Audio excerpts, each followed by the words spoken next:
morning and welcome. Thank you for joining us on this fine Canberra morning for the 2019 Federal Budget Breakfast.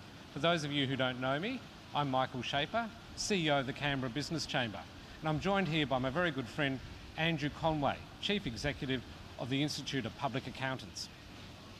Michael, it's great to be joining you and joining our friends here in the Great Hall at Parliament House for what looks to be a very exciting federal budget breakfast, getting some great insights. We've been partnering with the Canberra Business Chamber for many years to deliver this really landmark event at Parliament House.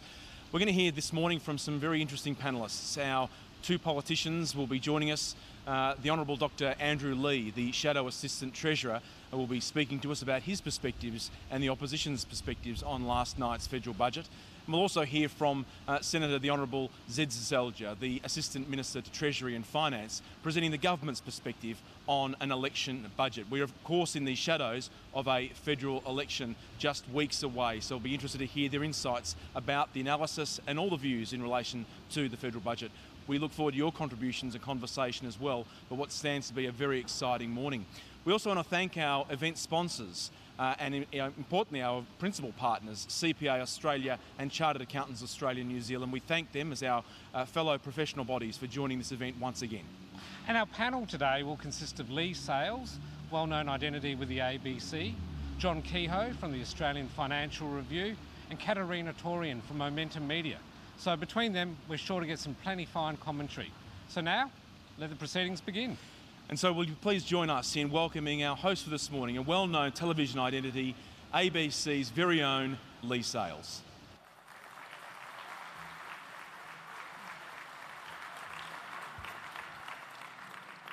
Good morning, everybody. If I can ask the last people who come in to please take their seats, we're going to get underway. Welcome to the 2019 Budget Breakfast.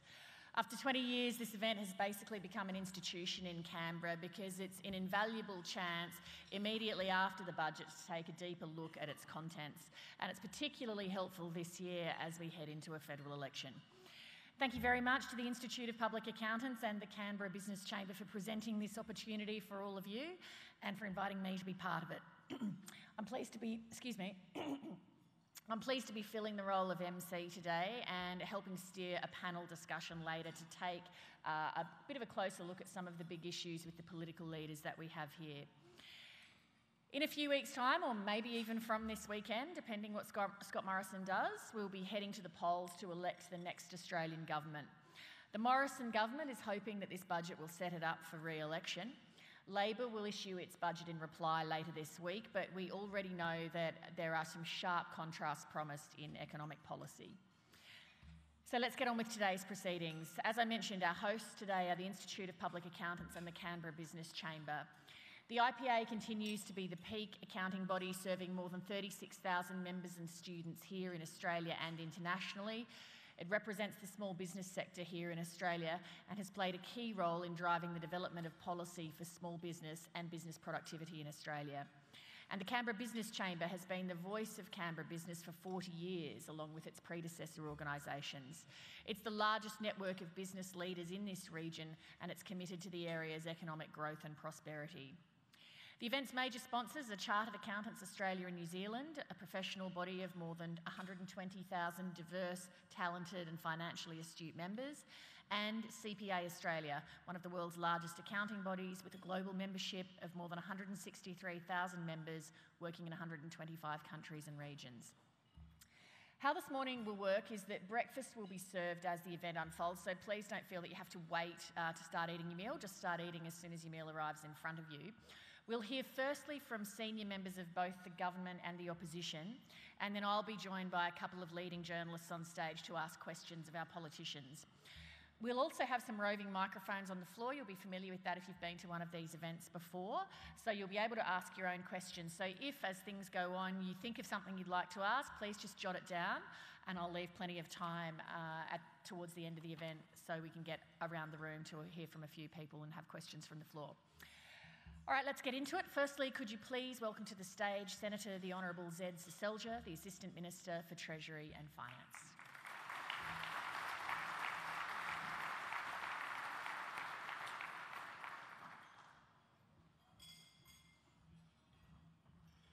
Well, thank you very much, Leigh. It's great to be with you today. and great to be with you, with the Canberra business community and people from right around the nation here in the nation's capital. I wanted to start by acknowledging the Canberra Business Chamber and their CEO, Dr. Michael Shaper, and the Institute of Public Accountants and their CEO, Professor Andrew Conway, for hosting today's breakfast. It is a great budget week tradition. Now, ladies and gentlemen, the Treasurer, Josh Frydenberg, last night made a resounding case on behalf of the Liberal National Government for an even stronger Australia. It was a statement, a clear and practical plan for a stronger economy that at its core spoke to opportunity. Opportunity that comes from restoring our nation's finances and returning the budget to surplus after more than a decade of deficits. Opportunity for Australians to keep more of what they earn, with tax relief in 2018-19 for most Australian taxpayers, including immediate relief for over 10 million low and middle income earners. Opportunity to support investment and more jobs by lifting the tax load for small and medium-sized businesses. Opportunity to guarantee the essential services Australian families rely on. This includes record funding in health, record funding in education, and record investment in aged care. Most significantly, our stronger budget position provides Australia with an opportunity to face the future with confidence. Australia's economy is fundamentally sound as we track towards a record 28th consecutive year of annual economic growth. On the jobs front, our economy is supporting solid employment growth with more than 1.2 million jobs created since we came to office. Now, this in turn has driven the unemployment rate down to its lowest level in more than 7 years, and the participation rate is at a near record high. I'd also note that here in Canberra we have the lowest unemployment rate in the country at around 3.5%, down from 4% when we came to office. We've seen 18,500 more Canberrans in jobs since we came to government. We expect nationally wage growth to pick up as spare capacity in the labour market continues to be reduced and economic growth strengthens. The budget forecast shows Australia's economy is forecast to grow at 2.75% in 2019-20 and 2021. Yet, as usual, like any economic forecast, there are, of course, challenges. For example, the drought is weighing on economic growth in 2018-19. Based on the latest information from ABARES, the fall in farm production is expected to detract around 0.25 percentage point from real GDP growth in 2018-19. It's difficult to predict the pace of recovery in rural exports, given the outlook depends in part on the weather. There's also some uncertainty about the outlook for the housing market.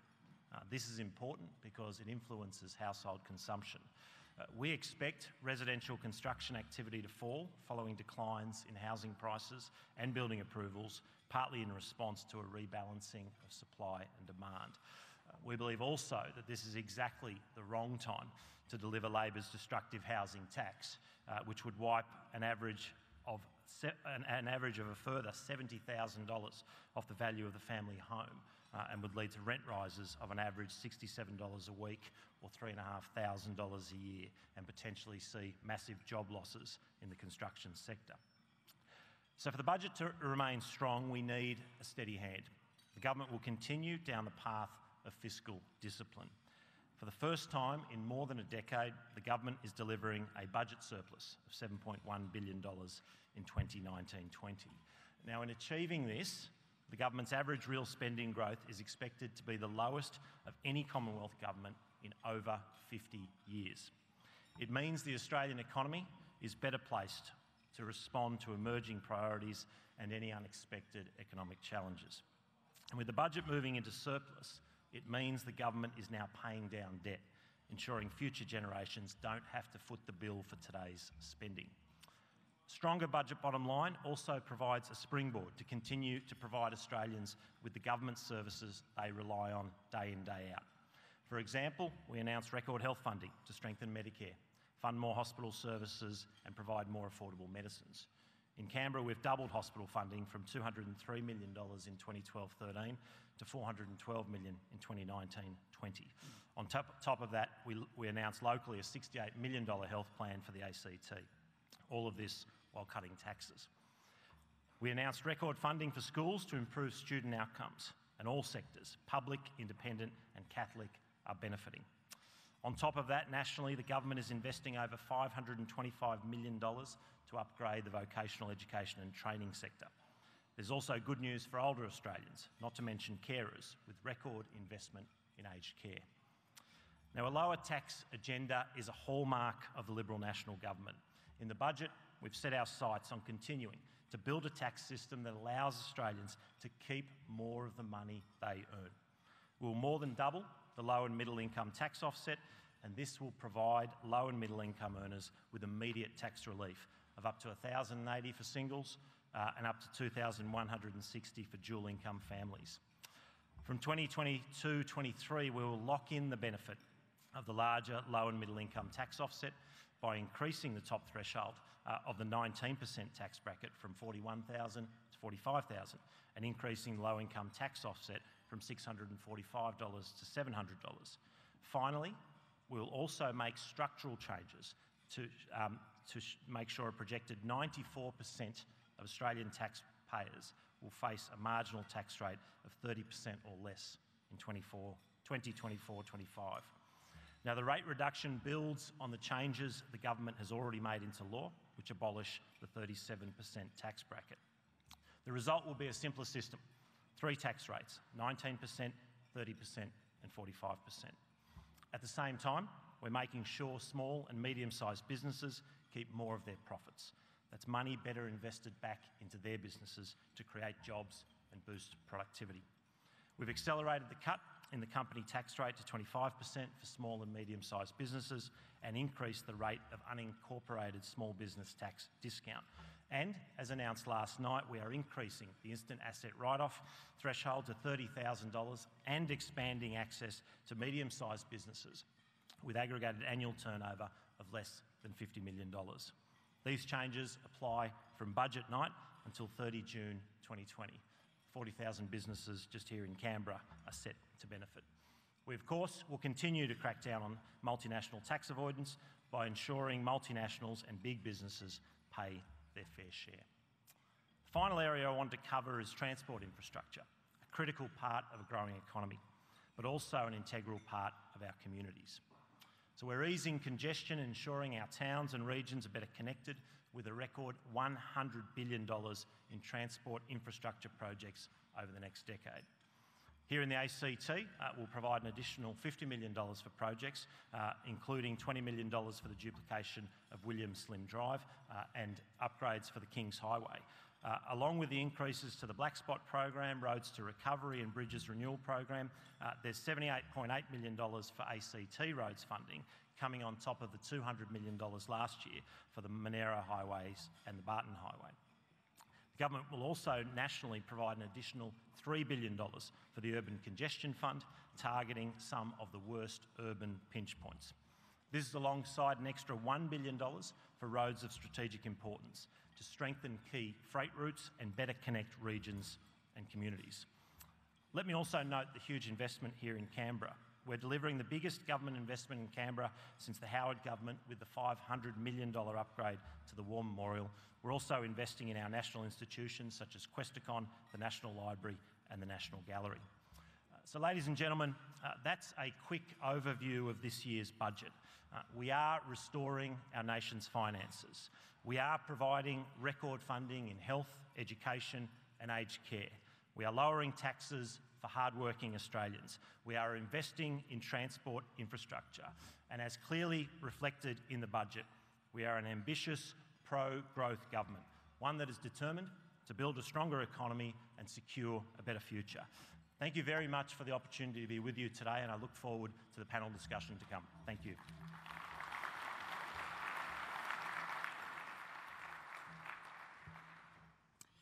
Thank you very much, Senator, for that.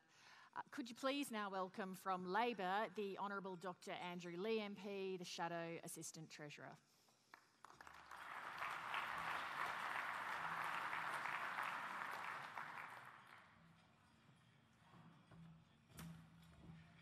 Well, thanks very much, Lee, and thank you for inviting me along to what is now my 6th of these terrific post-budget breakfasts. Can I acknowledge the traditional owners, the Ngunnawal people on whose lands we meet today, and pay my respect to their elders, past and present.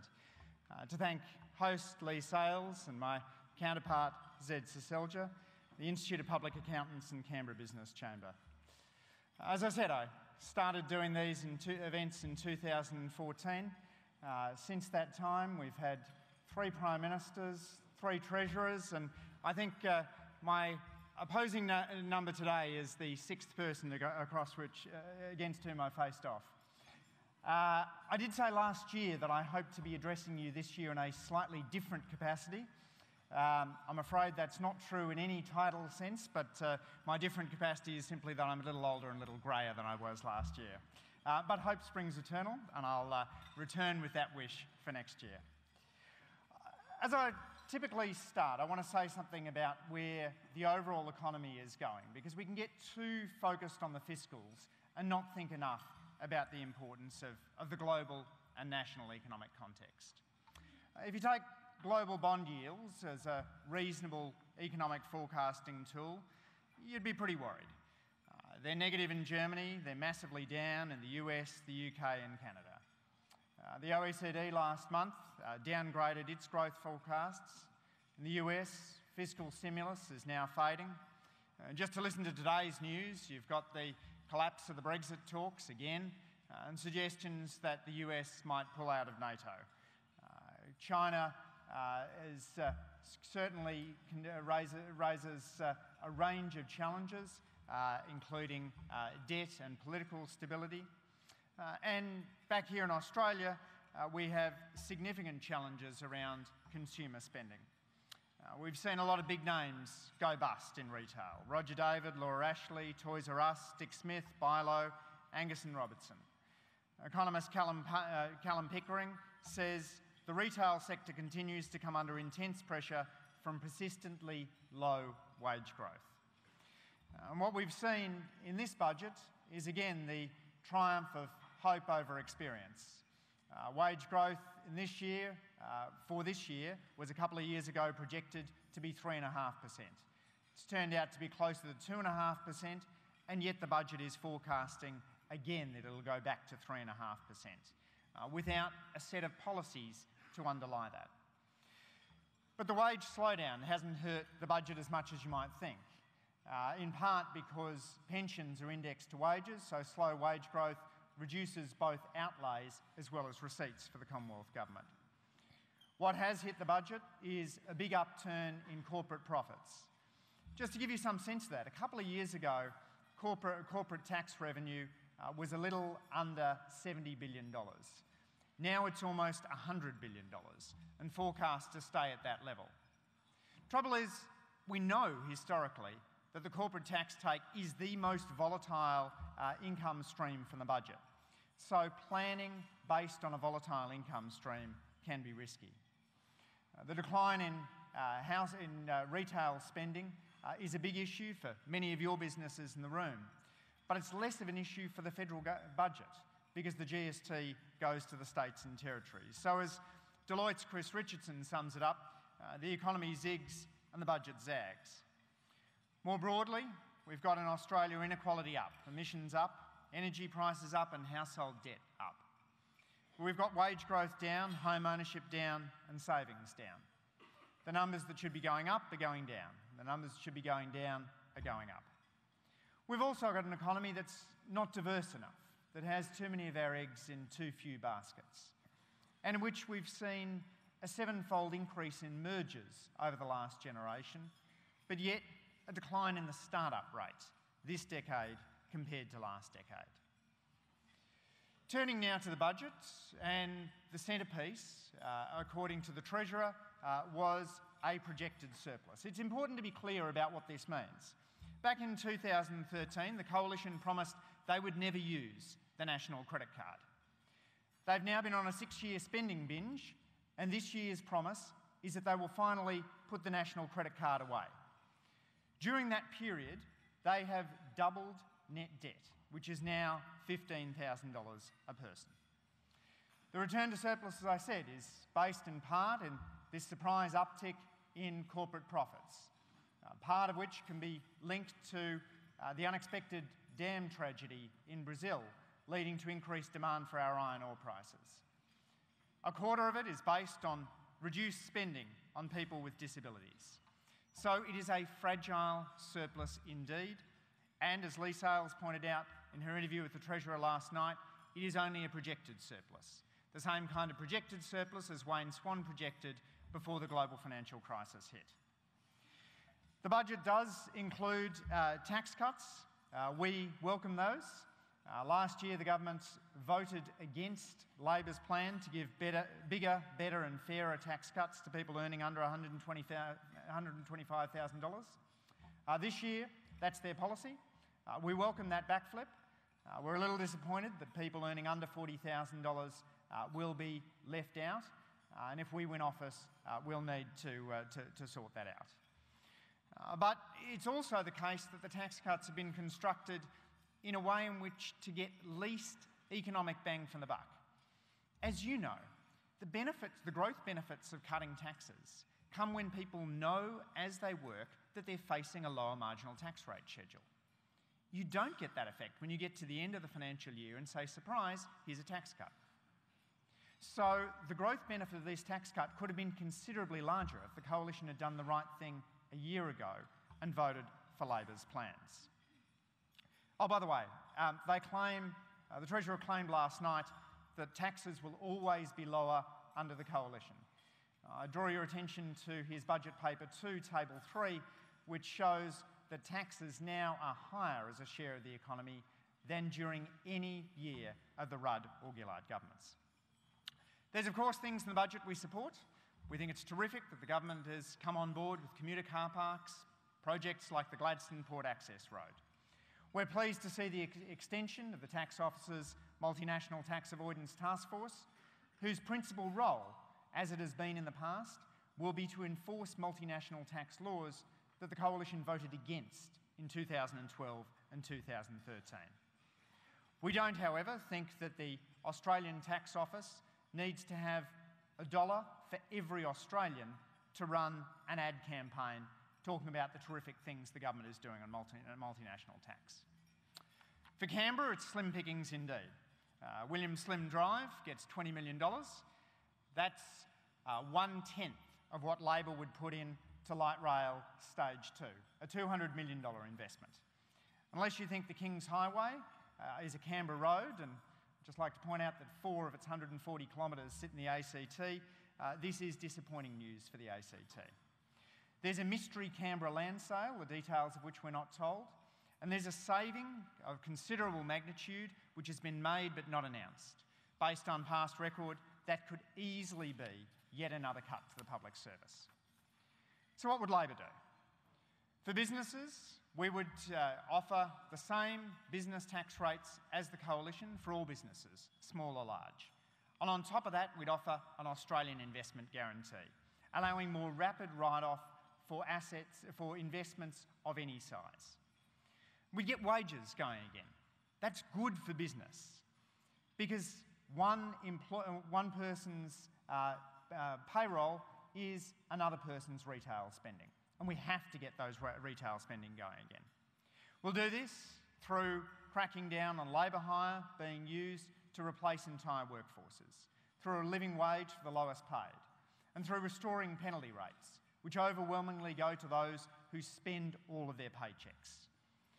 We'll invest in productivity through human capital boosting investments, right through from increasing early childhood to 3-year-olds, to putting $14 billion into our public schools, a review of VET, and an uncapping of university places which will see 200,000 more Australians go to university over the coming decade. Following the success of the Keating government's competition reforms in the early 1990s, we have a similarly ambitious competition agenda because it's vital that we're an economy that gives a go to the Davids as well as to the Goliaths. We need to make sure that we're banning unfair contract terms, that we're giving appropriate resources to our competition regulator. And I want to single out Peter Strong for his strong support for Labor's changes to access to justice that allow small businesses to take on the big end of town. It's pretty unusual for Labor reforms to pass a parliament under a coalition government, but we did that in February to the benefit of many Australian small businesses. We'll improve the productivity of government through an evaluator general, making sure we've got a better policy feedback loop and higher quality government policies. We'll have an energy and a climate policy that puts downward pressure on household power prices and on emissions, which fell during Labor's time in office but are rising under the Coalition year on year. We've got to end this rort of 2/5 of multinational profits being channelled through tax havens. I'm guessing most local Canberra businesses aren't using the Caymans and the Bahamas, but plenty of multinationals are. Labor's got a strong plan to tackle multinational profit shifting. And of course, we'll offer consistency in leadership.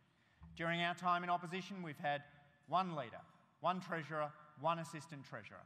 And that's the sort of consistency that I know business is crying out for under a future government. Australia deserves better than this budget. Our challenges are bigger and our ambition should be bigger than this budget delivers. I look forward to the contest of ideas and the conversation this morning.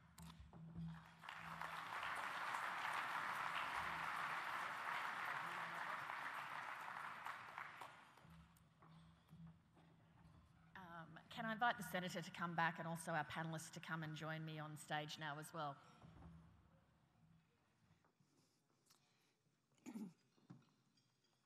Just while they make their way up, can I please acknowledge the other sponsors and supporters of this event: Cantil, Care Super, Ord Minnett, the Australian Institute of Company Directors, the Southern Region Business Enterprise Centre and the Institute of Managers and Leaders. I'll introduce to you our two journalists this morning. John Keogh is a senior reporter with the Australian Financial Review. He writes on economic policy and the intersection of politics and business. From 2013 to 2018, he was the US correspondent in Washington. Before moving into journalism in 2008, John worked at Treasury after studying economics and politics at Monash University. And apparently you're a football caller on Triple M, I'm told. Just for a bit of fun. And Katerina Torian is the head of editorial at Momentum Media, overseeing almost 20 titles across the professional services and finance industries. In her time at Momentum, she's been responsible for breaking some of the biggest superannuation and tax stories in Australia, particularly in relation to legislative and regulatory reform. Please make our panel welcome.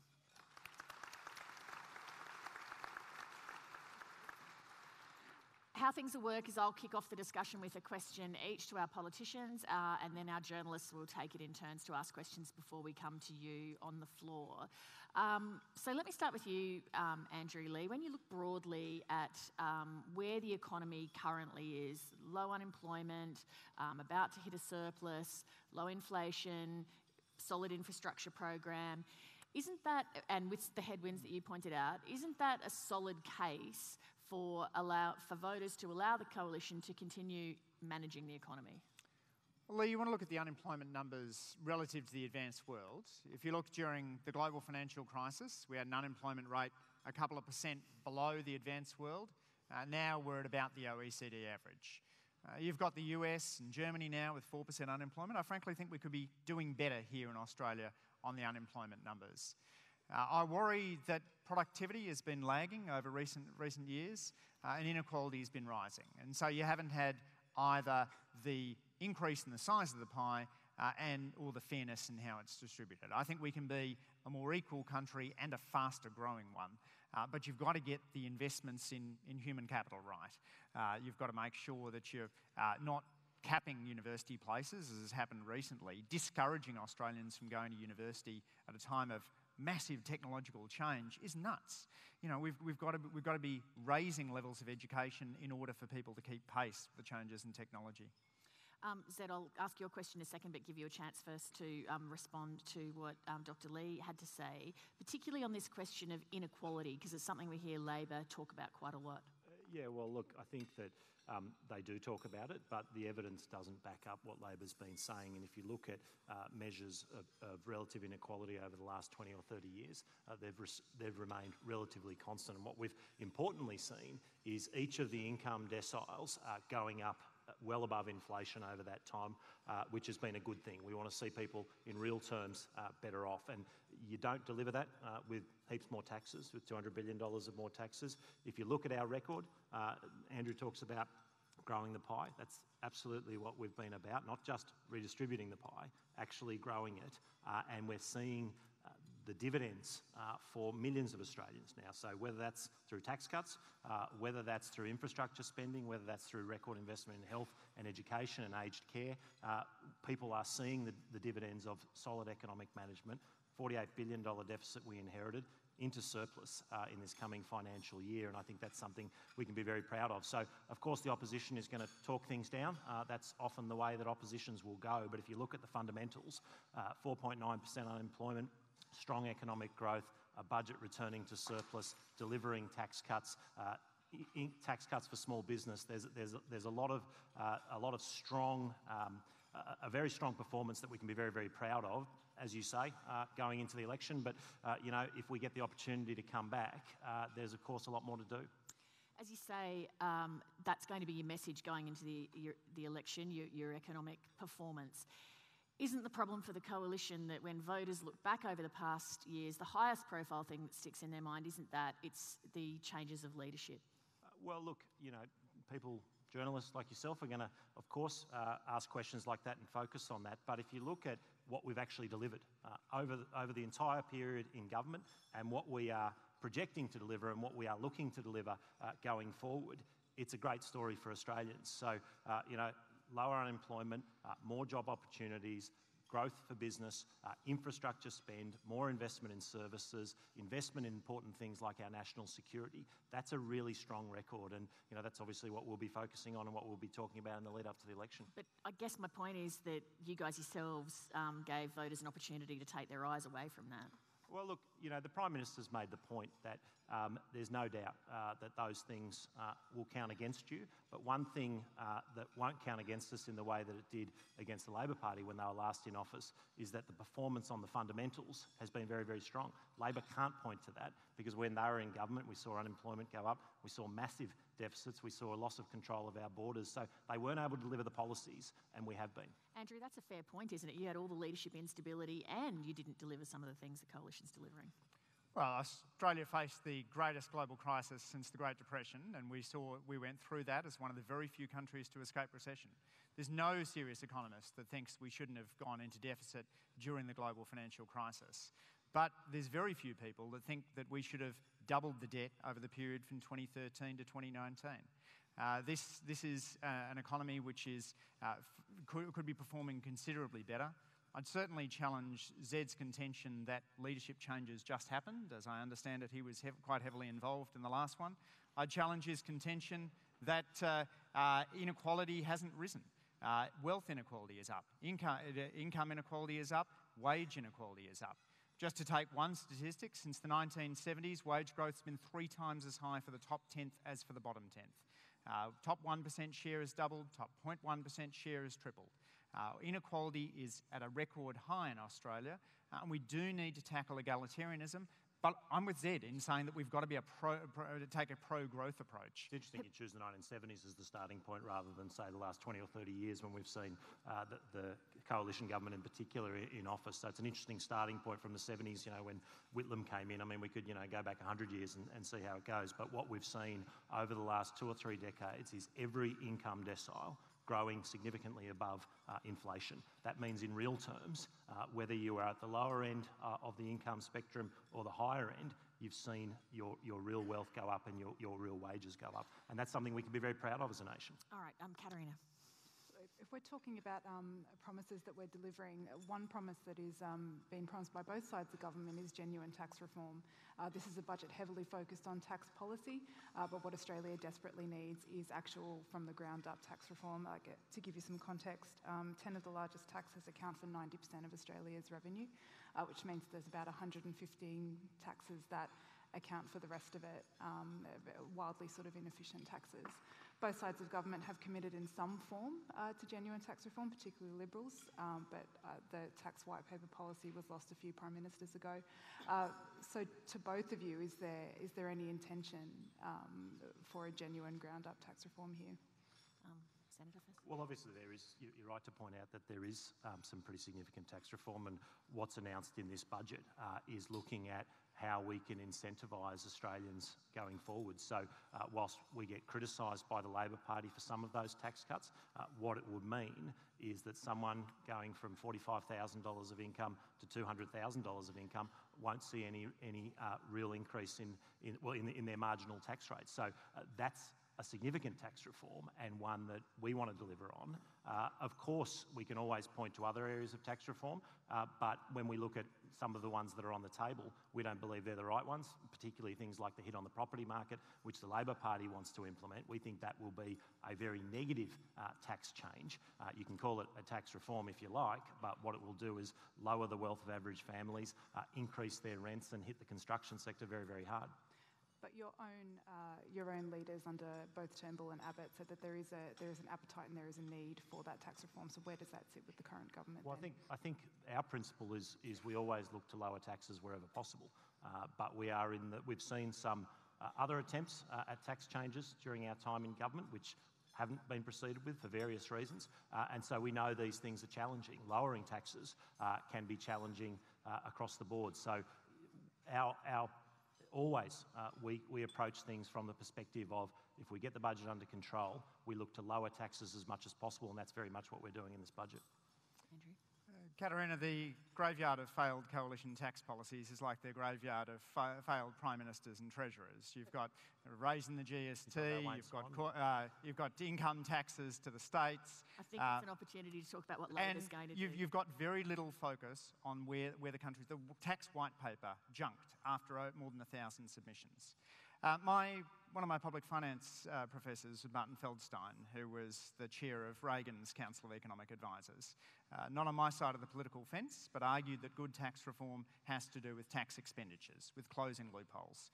So we've set out an ambitious plan to look at the tax loopholes that are unusual or unique to Australia. We're the only country in the world that provides cash refunds for franking credits. It's costing the budget as much as we spend on public schools, and we'll close that loophole. We're very unusual in providing negative gearing, and so for new purchases after New Year's Day next year, if we win, we will end that situation, which will have only a modest impact on the housing market according to Treasury.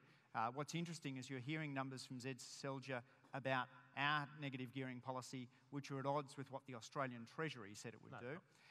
And the Australian Treasury says it would have only a modest impact. And we'll reduce the capital gains tax discount, which we know has acted to create a problem where the home ownership rate now in Australia is the lowest it's been in 60 years. And we've created financial instability by encouraging self-funded superannuation to put all their eggs in the Aussie shares basket and working investors to put all their eggs in the property basket. And of course, we'll close a host of tax loopholes in the multinational tax space, particularly around the use of tax havens and the use of debt shifting. Josh Frydenberg defends our current debt shifting loopholes. I don't think they're being used by many in the room, but they're sure being used by a number of offshore multinationals. Can I just say there's a distinct difference, though, between addressing the efficiency of taxes and then just creating additional tax policy or closing loopholes, as you say. So do you have any plans to address the efficiency of the tax system through genuine reform? Closing loopholes is genuine reform, which is why Marty advocates it so strongly. But we also believe that income taxes should be low. That's why we took to the floor of Parliament last year reductions in personal income tax, nearly twice the size of the Coalition's, for people earning under $125,000. Last year, the Coalition was against that policy. This year, they're for it. That's good. We're in favour of lower taxes for people, for the majority of middle Australia workers, but we do think that it's important to deliver those prospectively in order they can have the best growth benefits. John?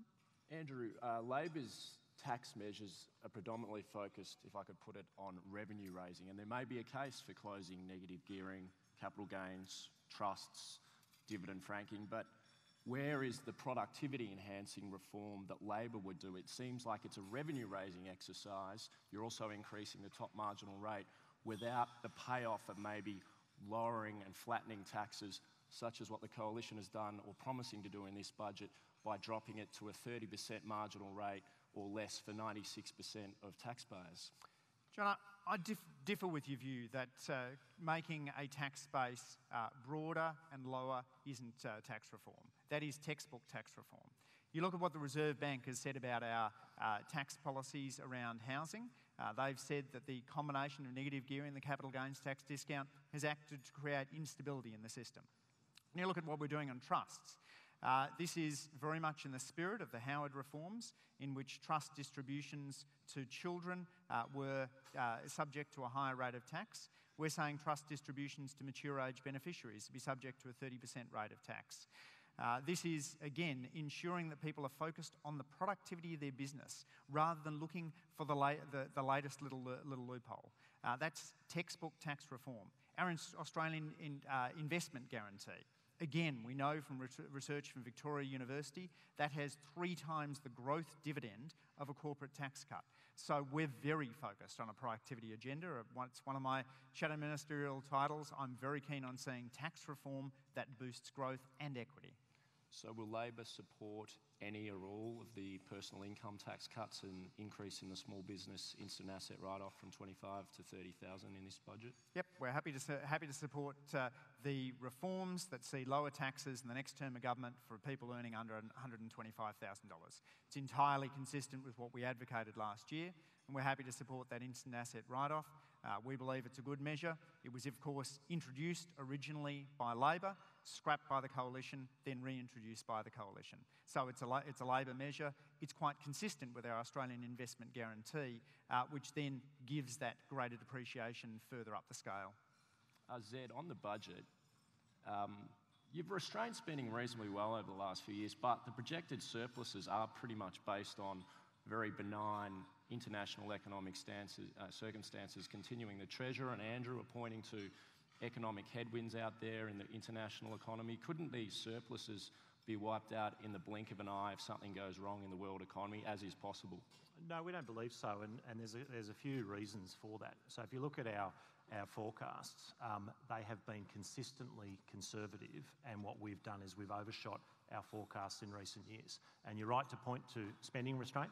That has been significant. It's the lowest growth in spending in 50 years of any government, so going right back before the Howard government. So real spending growth has been at the lowest level in 50 years. And then when we look at our various forecasts that inform revenue projections, we've been very conservative. So you look at things like iron ore prices and the like, we have consistently underestimated, and we continue to have an estimate that is much lower than the current spot price. There's been this false narrative that some people have sought to put out there that somehow the surplus is based on a commodity boom or high commodity prices. The fact is our terms of trade are significantly lower than when the Labor Party was delivering, a $47 billion deficit. So we haven't got this surplus by accident. We've done it through spending restraint. We've done it through measures that actually grow the economy and encourage people into work. The lowest proportion of people on welfare of working age in a generation means that there are less people on welfare receiving money from the taxpayer and more taxpayers. And that's good economic policy that not only sees your tax take go up over time, but allows you to lower the average rates for everyone.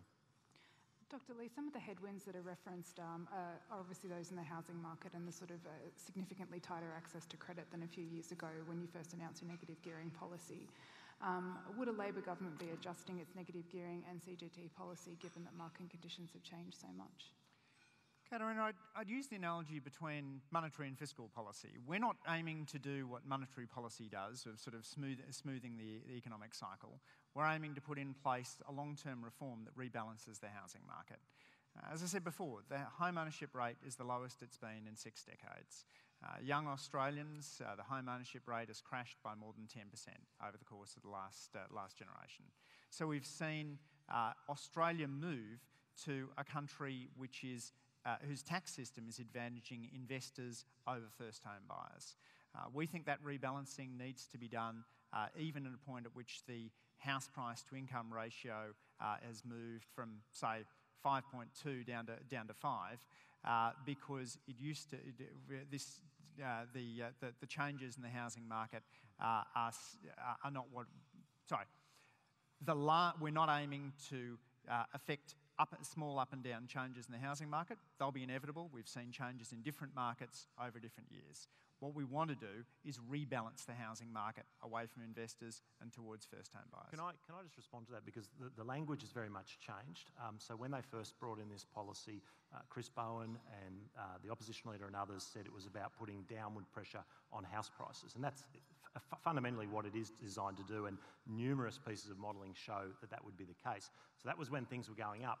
Now things are going down. If you're putting further downward pressure, that has serious economic implications. It has implications for construction activity, and we've seen the HIA, the MBA, the latest research from SQM pointing to this. It has impacts on the value of people's homes. So SQM research, which is one of the most recent, talks about an average $70,000 drop across capital cities.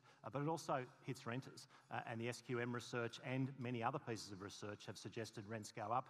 The SQM research talked about an average $67 a week across capital cities. So, the Labor Party are now saying it's about rebalancing, but what they have consistently said in the past and what this policy would do is actually put further downward pressure on prices, which has some pretty serious economic flow-ons, including on wages. I mean, there's a lot of people in the construction sector, and if there are less construction jobs, that will hit wages as well as unemployment. But let's be clear about our policy. If you're currently negatively gearing, you will continue to have exactly the same tax arrangements under a Labor government, and exactly the same capital gains and negative gearing arrangements.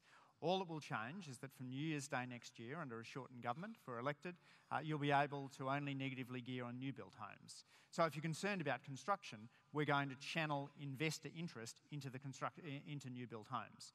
This is what we already do for the first homeowner grant. It's already how we handle foreign investors. We're just bringing the treatment of negative gearing in line with that. And a time at which many investors are sitting on the sidelines because of what's going on in the market is an appropriate time to introduce those reforms. But all of the analysis points to a different picture. So that in theory is what you're saying would happen, but those in the sector, so the HIA and the MBA and the Property Council, all of whom would benefit if there were to be more construction activity, have all said that the impact will be, not only it'll hit renters and homeowners, it'll actually hit construction activity in a negative way because of the negative impact on confidence and the idea of people investing in that. Now, you can talk about the grandfathering and you can say that if you've currently got a home, it won't be affected. But there's a secondary market, and someone looking to buy a new unit, for instance, yes, they're buying new, but they eventually want to sell that, and they know that that market's going to be significantly shaken up by your policy. And that's why all of those in the sector are saying that actually it will hit activity as well as rents, as well as values. So what's sad about this is that the Liberal Party used to be a party of home ownership. Under Menzies, it believed in people owning their first home. Under Morrison, it's become a party of investors, a party which wants our tax system to be biased towards investors and away from first home buyers. Zed's told you about everything except what his own department says. The SQM research is riddled with errors. Treasury's analysis is very clear that Labor's policy would have no more than a modest impact on house prices. Well, on the Treasury analysis, it was done a number of years ago at a very different point in the cycle. The SQM research was done just in the last few weeks, and even the Financial Review, I think, said SQM were the highest rated analyst for residential property 3 years in a row. So, they are not some outlier. And if you don't believe SQM, do you believe HIA? Do you believe MBA? Do you believe Property Council? There are any number of analysts, and it's in their interests, if there was genuinely going to be more activity in their sector, to say this is great, we'll embrace it because there'll be more jobs for us. Why would they argue against their own interests? Let's move on. Back the department over vested interests. Let's move on to some more topics before we run out of time, John. Yeah, Andrew, on industrial relations, Labor is pledging to increase wages for Australian workers. A couple of the ways you're saying you'll do that is increase the minimum wage to a living wage, restore weekend penalty rates for certain industries, and some other sort of measures. What do you say to small business? And I was out in Queanbeyan last week talking to some small business owners who are very concerned, and they're saying, I can't afford a wage rise. My electricity costs are going up. The cost of the drought is pushing food up from a guy who's running a hotel. If Labor increases the minimum wage or weekend penalty rates, I'll just have to give my workers less hours and I'll work more hours myself. Well, as everybody from the Reserve Bank to independent economists have pointed out, a central challenge for retail spending in Australia is sluggish wage growth. Saul Eslake had a terrific contribution last year, making the pro-business case for a wage rise. We've had wage growth now at record lows. That means that households are eating into their savings. It's why we're seeing household debt going up significantly, and it's why we're seeing so many problems in, say, new car sales markets. Short-sighted businesses want to have low-paid workers and high-paid customers. Far-sighted businesses recognise that workers are customers, and that by getting more money into the pockets of those who spend their entire paycheck, we get a virtuous cycle in the economy.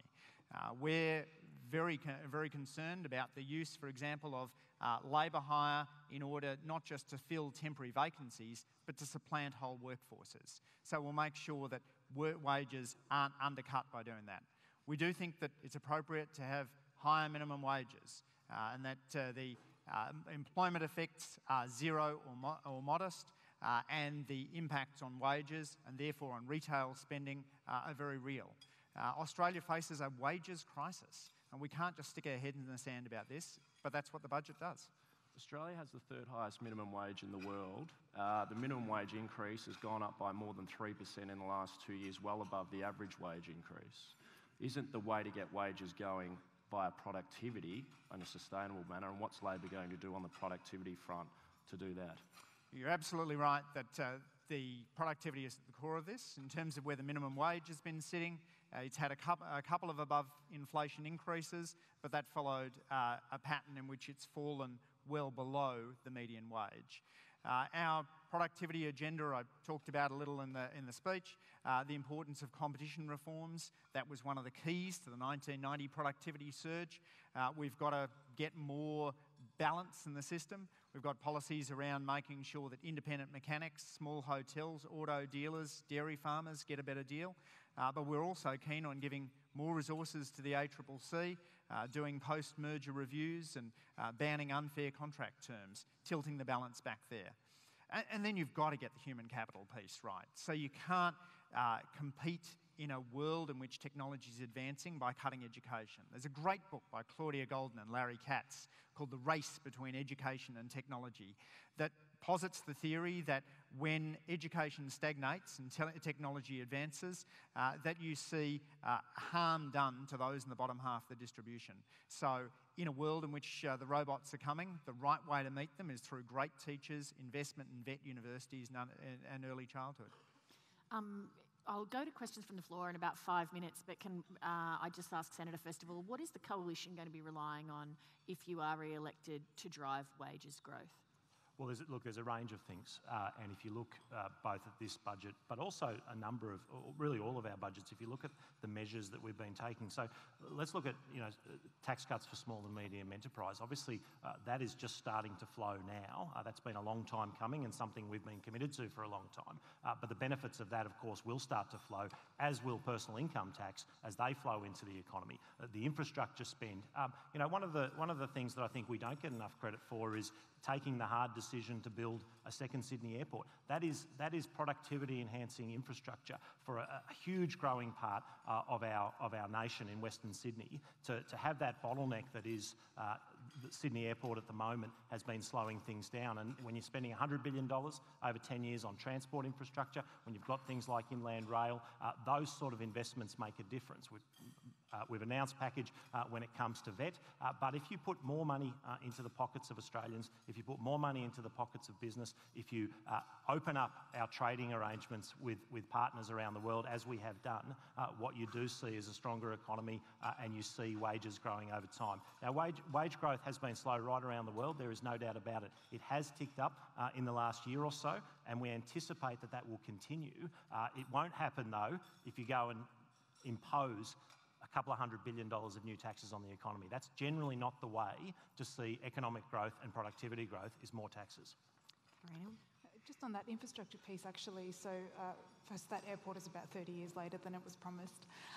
That airport is about 30 years later than it was promised. As a girl from southwest Sydney, I can assure you. It was too hard basket for governments for many, many years. Anyway, so look, it is great to see the infrastructure spend. But it is actually the execution of that infrastructure spend that is so important. For example, if we go back to Sydney in particular, so much is put into roads as opposed to transport that crosses state boundaries. So what are your plans to address the proper execution of the infrastructure that we've got? Oh, look, there's a number of things we're doing, and you know, it'd take too long to outline all of the projects. There are a lot of projects, but if you look at what we're doing also with the cities deals, that's really working in partnership with state governments and local governments to actually unlock things. One area in my portfolio, of course, is in NIFIC and our infrastructure fund, which is about getting infrastructure, which is about getting more housing out to market, more land. So there's a range of deals we've done in the city space, in roads, in rail, airports. There's been very, very significant funding on that. And what you do is you work with state governments, and particularly you see when you see coalition governments in places like New South Wales who've had a genuine focus on delivering infrastructure, you see the real benefits flowing through to that state's economy at the moment. And obviously we want to see those benefits flowing right around the country. I think the New South Wales government is actually a really good example there. So actually the state was sort of crying out for public transport infrastructure as opposed to the roads which they've landed with. So how do you plan to address those across state boundaries? Well, I think, in terms of state boundaries, you know, there's obviously, we talk about things like the Inland Rail as one example, but many of the pieces of infrastructure have been about busting congestion in and around our big cities, because those choke points really do hold things back. They're not just important to people's standard of living because they're spending more time in traffic. They're also important to the overall economy because that is just wasted time that people are spending. So that has been our focus in and around our large cities. But I think doing those cities deals has been a very, very important part of it, because we're working across all of the levels of government to work with them and say, what are your needs? How can we contribute to that? And how can we leverage our Commonwealth spend with a state and local spend so that we get better bang for our buck? John, one question for you, and then I'll go to the floor. Zed, I mentioned that small business is hurting from rising energy or electricity prices, but isn't the Coalition partly responsible for this from a failure to implement a coherent climate and energy policy? Well, no, look, I reject that. I mean, there's been, obviously, when we first came in, we abolished the carbon tax, which did see energy prices lower, and then, of course, we've seen challenges right across the nation. In recent times, as we've taken some strong measures, we have seen much better deals for consumers when it comes to energy and for small business, but we understand there is a lot more work to do. There's no doubt about that. So there's been a very, very strong focus of it, getting more supply into the sector, keeping the energy companies accountable. All of that will put downward pressure on electricity prices over time.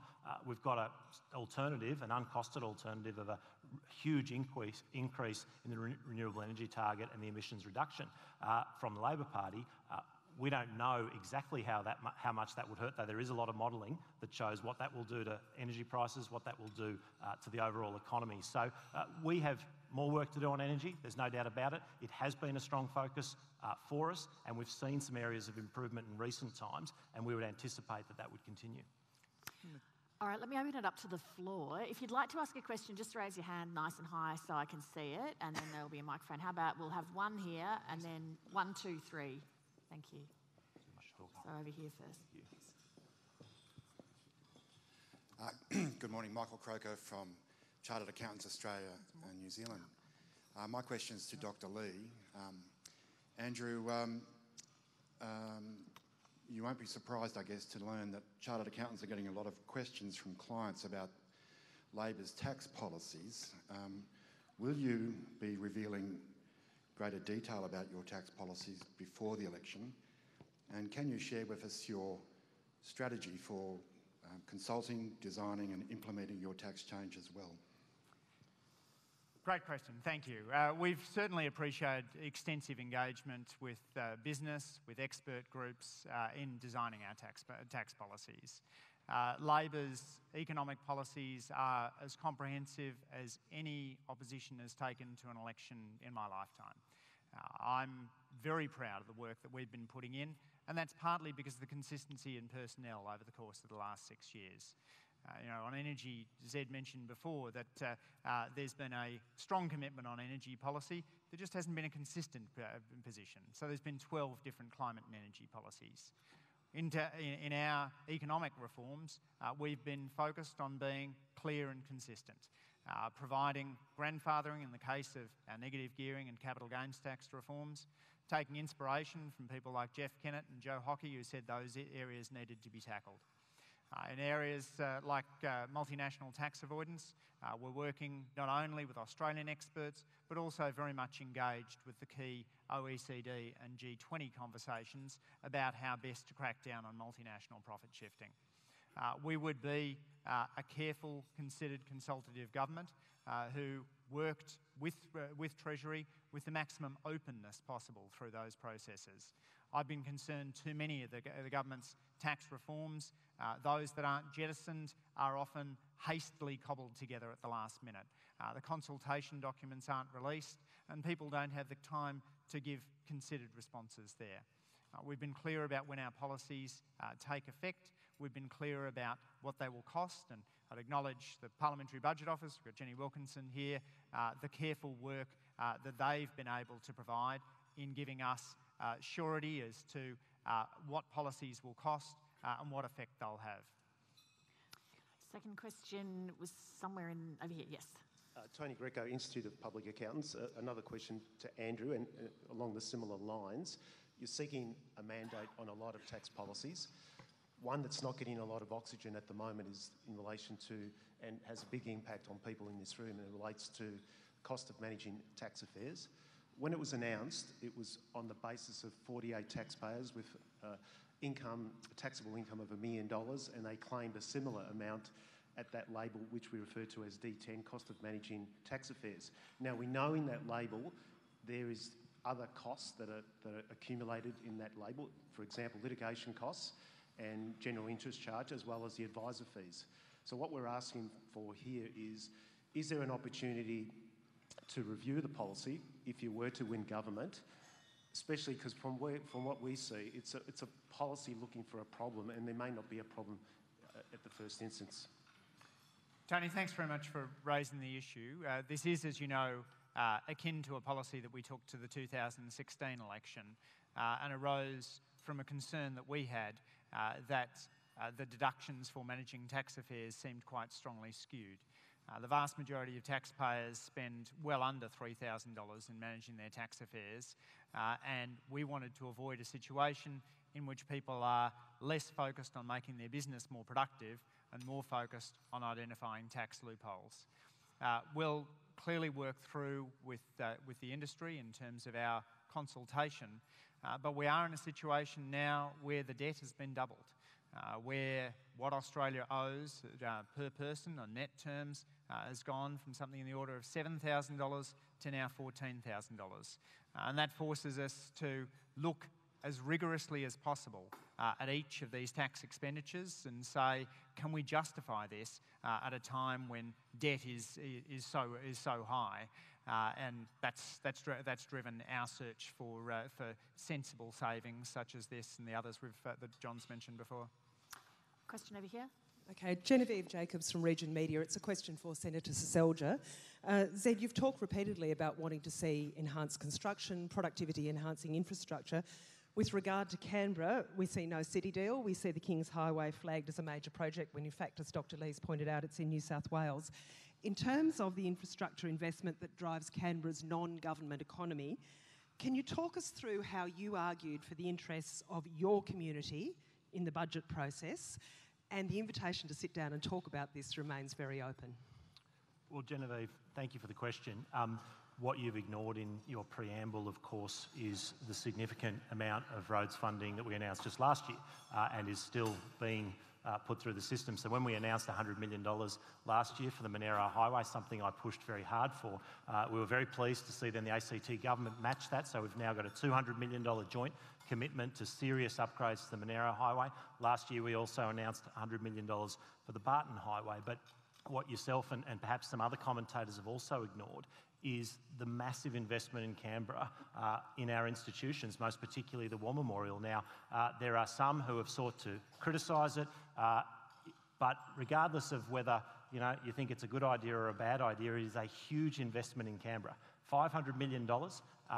We have seen it is our biggest attraction. So if you're talking about the non-government economy, well, we look at our tourism sector, and when you've got more than 1 million visitors to the War Memorial every year, and you're going to increase the space of the War Memorial by about 80%.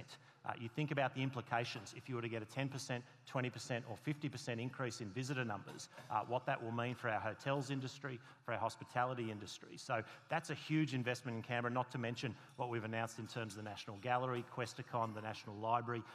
So, you know, there's always that claim that we're not getting anything, and often it ignores a number of the facts. But we've also seen, and I'd point to you, you know, the doubling of health expenditure here in the ACT since we came to office. So in a range of areas, we are investing a lot in roads, in our institutions, most particularly, but also in key services like health and education here in Canberra. Was there a question? Yes, there. Thank you.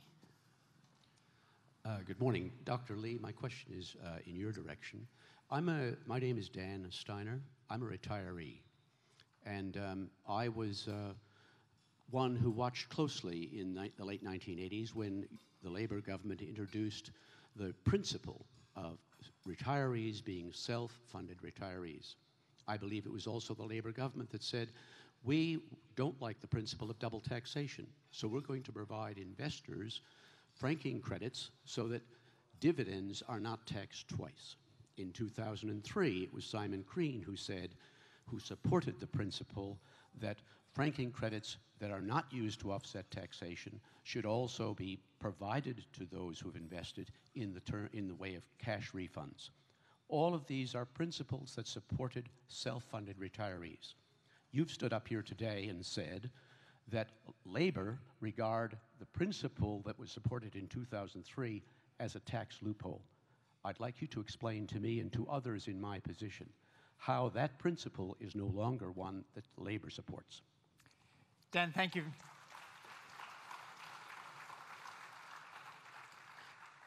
Dan, thank you very much for the question, which clearly is a shared interest with many in the room. The changes that Paul Keating put in place in 1987 were to avoid the double taxation of dividends. But the changes that John Howard put in place in 2000, when the rivers of gold from mining boom Mark I were flowing, avoided the single taxation of dividends. Imagine for a moment that every company in Australia was owned by people who received cash refunds for franking credits. That would mean we'd take in all of the corporate tax revenue from Telstra, BHP, Qantas and the rest, and then we would refund it all back to personal income taxpayers. The effective tax rate on every company in the land would be zero. Now, if you think that's an odd state of affairs, then you must think it's odd that we are the only country in the world that provides these kinds of tax refunds. We're reforming them, not for people receiving pensions or allowances. So if you're receiving a pension or allowance, your situation will be unchanged. But at the moment, this tax concession is going disproportionately to those with very high superannuation balances. More than half the money is going to people with more than $2.4 million in their superannuation accounts. And so we have a choice, again, as to whether we put all tax reform in the too hard basket and continue to cut back on schools and hospitals and not be able to afford decent personal income tax cuts and the ability to pay down the debt faster, as Labor will do, or whether we're willing to take on some of these tax loopholes and say, well, if no other country in the world does it like this, is it really fair for Australia to continue with this cane toad of a tax concession, which only exists here, was introduced for other purposes, and is currently eating away at our ability to fund essential public services? Lee, can I briefly respond to that? Because there are a couple of things there which I think are somewhat misleading. One, in terms of when we when this principle came in under John Howard, as Andrew points out, the Labor Party at the time did support it. And that was the right thing because the principle is correct. But the other point that was made by Andrew in his response, which is incorrect, is the suggestion that this tax grab or tax change, as the Labor Party might describe it, is aimed at high income earners in the retirement phase. Now, we know that high income I didn't say high income, I said high wealth. Those with the highest asset base in their superannuation, of course, are taxed under our system. So those who are going to be particularly hit are those with far more modest retirement savings. Now, not all of them are desperately poor, but nor are they fabulously wealthy.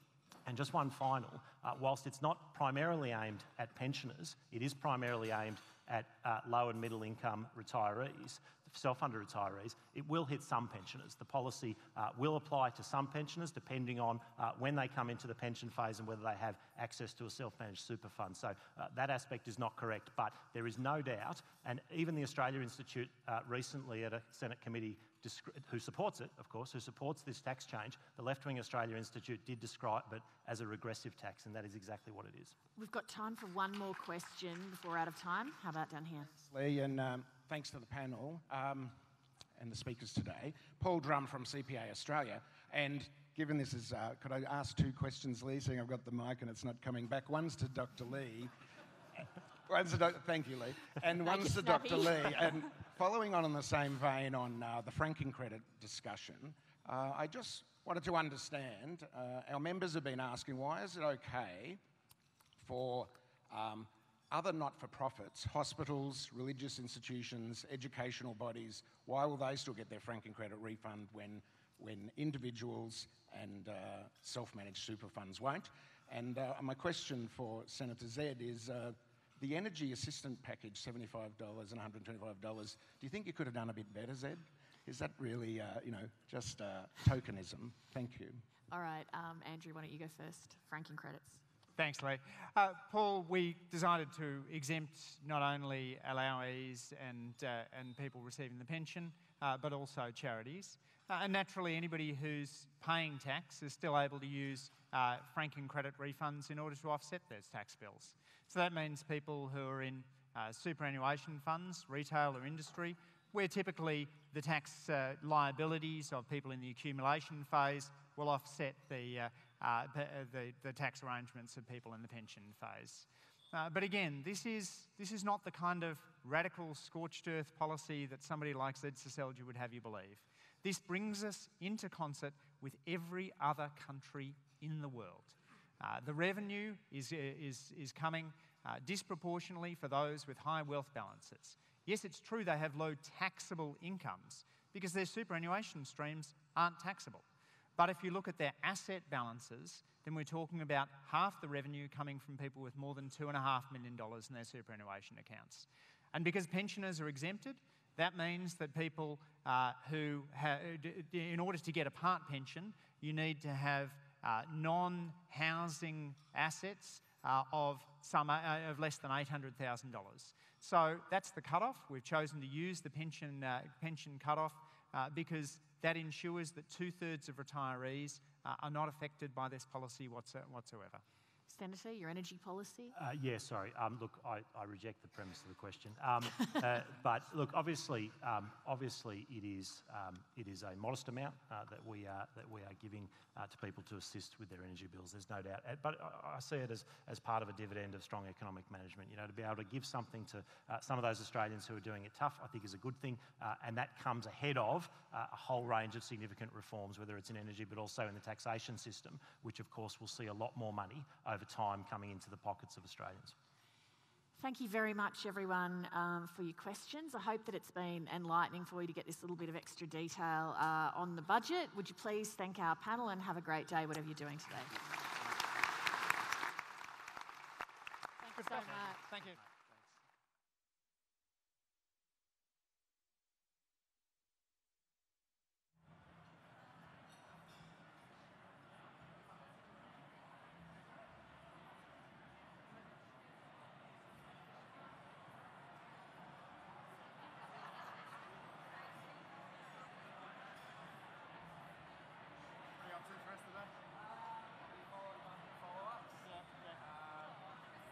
I'm interested in the hollow logs. Are you able to get any sense as to what the saves are? $3 billion. You mean $3 billion in measures taken, but yeah.